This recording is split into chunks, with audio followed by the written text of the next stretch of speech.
We're down the South Crofty tin mine. It was mined continuously for 406 years.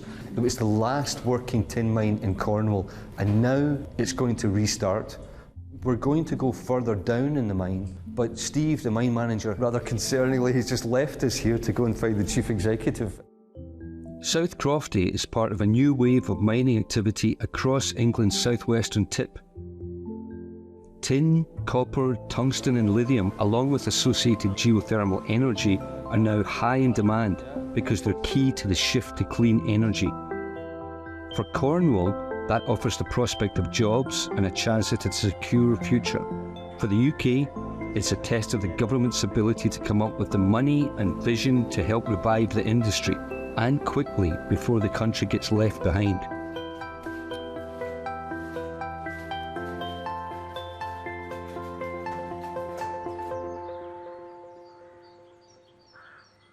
We're here in Cornwall in the southwesternmost tip of England. We're actually closer to Ireland or to France here than we are to London.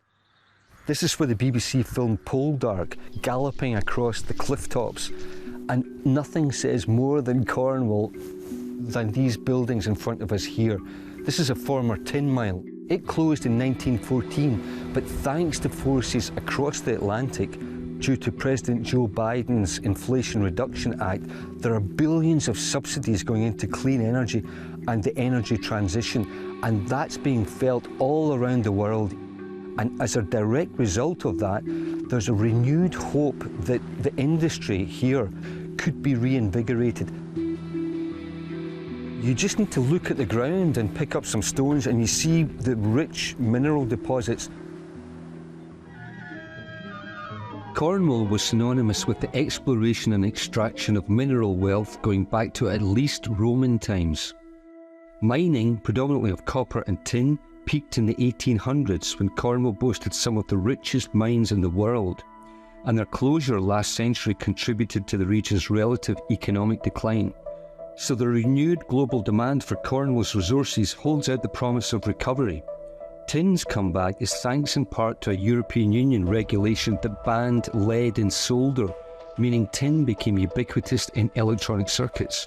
But what's really supercharged the industry are US-China tensions and Joe Biden's landmark climate legislation, equipped with some $369 billion of funding for clean energy projects.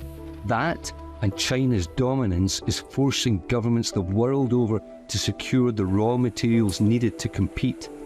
That's a golden opportunity for Cornwall with its long history of mining. And given the existing mine workings, it's an opportunity that comes with less environmental impact than elsewhere. Our first stop is South Crofty, where Cornish Metals needs to pump out the water before it can restart mining. This is living history.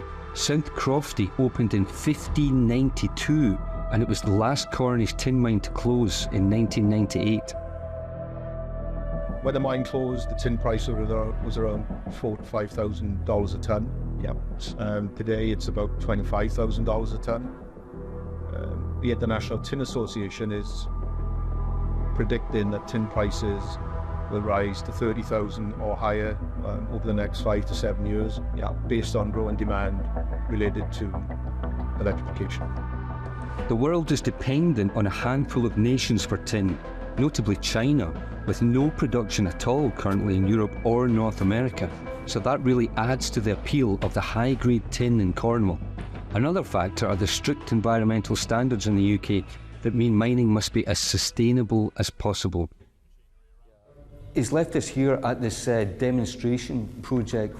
You can see the vein that runs right along here, east to west, where they mined tin, just to show that it was viable. Hopefully it's the mine manager coming back. We are lowering the pipe column with a submersible pump on the bottom into the shaft, down to about 360 metres below surface, and that will allow us to dewater the mine, start pumping the water out of the mine, treat it before discharging into the Red River. And then we plan to be in production, producing tin by the end of 2026. And South Crofty could be the first primary tin producer in Europe.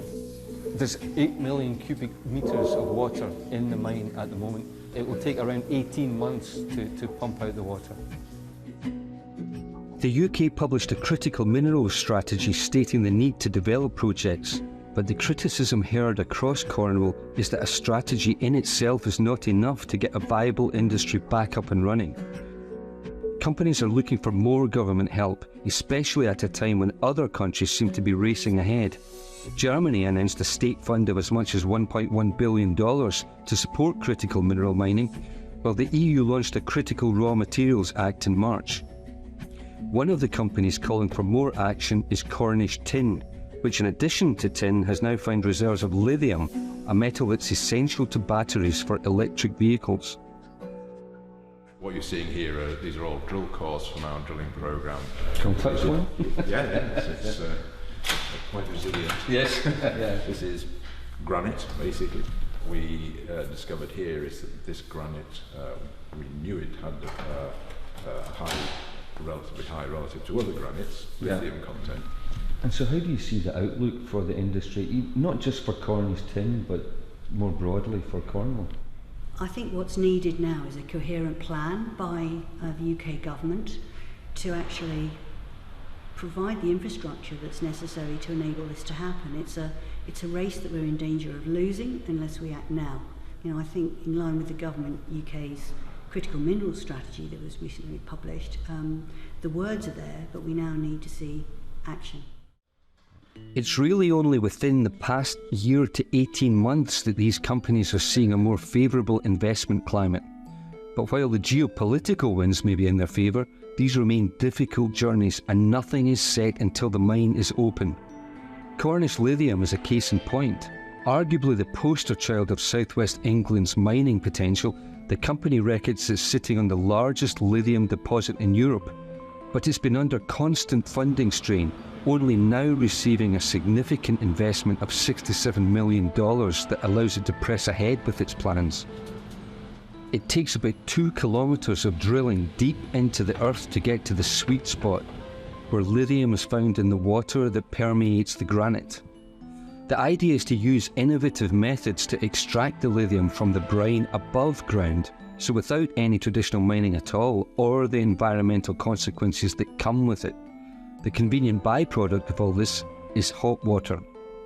Obviously, we're looking for lithium in geothermal waters, and what we're interested in is the fact that it's holy. So if you look at an example like this, it's got lots of little holes in it, and that's what allows the fluid flow through. At depth, that water's going to be hot. At 2 kilometres, you're talking 70 to 80 degrees centigrade. So you've got heat that can be applied to industry, housing developments, that sort of thing. In addition to that, we are trying to separate the lithium out of the water, so we'll potentially create quite a lot of water. And the benefits of water heated at depth are not limited to this company. Just down the road, the UK's first geothermal energy pilot project is due to start generating electricity in 2024. It received £15 million of investment in March of 2023, and the government followed with £22 million more for a geothermal district heating network to be supplied by this plant. And they too plan to extract lithium from the mineral-rich water pumped from below.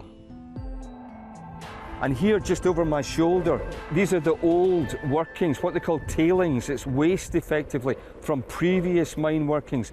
They call these the Cornish Alps. And you can see over the whole landscape, it's just a landscape of industrial mining from the past. But here, Cornish Lithium aims to mine their own lithium in far more sustainable, environmentally friendly ways. The geological promise here is evident, as is, according to the companies, the promise of sustainability. But the projects are yet to take off and make money. What's more, the announcement that Jaguar Land Rover parent Tata Group is building an EV battery plant up the road in Somerset could create huge demand for locally sourced critical minerals, such as those found here. The development of a responsible supply chain of critical minerals is a unique chance for Cornwall, but it's also a make-or-break time for the nation. Can industry and the government capitalise on this moment? Is it fair, do you think, to say that there's something of a renaissance in the industry underway? We've got regulations coming in, rules of origin, and that's making a push not only for the product, but from the product produced locally here in the UK. So the combination of those fresh eyes looking at the geology and those macroeconomic forces is a heady mix, and I think it has indeed resulted in a renaissance in mining, and long may it continue for Cornwall.